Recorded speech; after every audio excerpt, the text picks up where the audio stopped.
Hello everyone! I'm a PhD candidate at the TwinCore Center for Experimental and Clinical Infection Research in Hannover, Germany. Now I will give you some insights into our recently published project in which we investigated the expression and function of Toll-like receptor 8 in different immune subsets of patients having systemic sclerosis.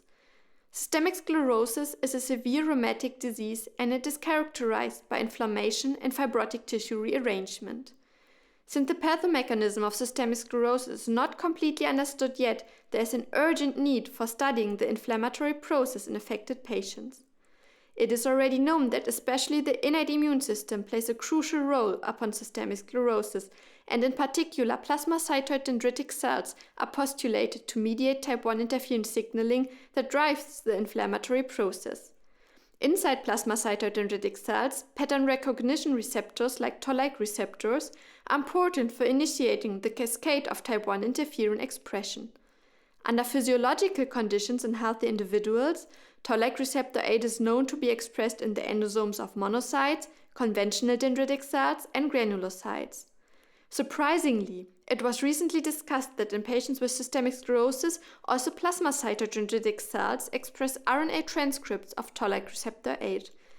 This is an interesting finding because plasmacytoid dendritic cells are known to be the main producers of type 1 interferon upon viral infections, and it seems reasonable that they are responsible for the type 1 interferon signaling already reported for systemic sclerosis.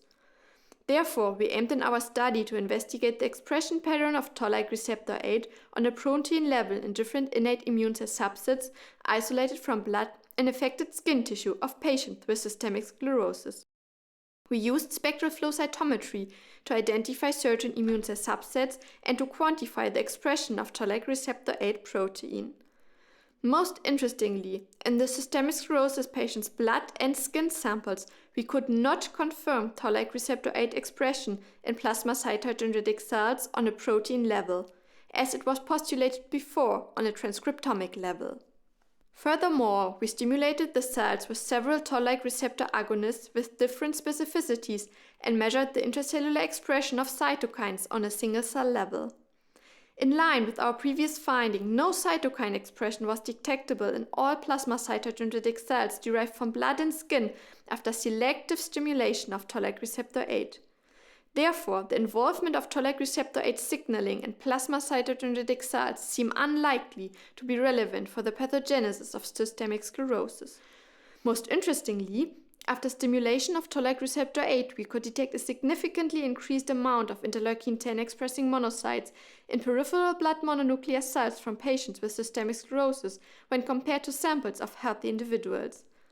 This is a very important finding since these monocytes might differentiate into M2-like anti-inflammatory macrophages that are known to play a key role in fibrotic tissue rearrangement. Therefore, we conclude that Toll-like receptor 8 signaling is altered in monocytes and macrophages, but not plasmacytoid dendritic cells, and that results in increased IL-10 levels, and thus contributes to the pathogenesis of systemic sclerosis. Thank you for listening, and I hope you will enjoy reading our publication.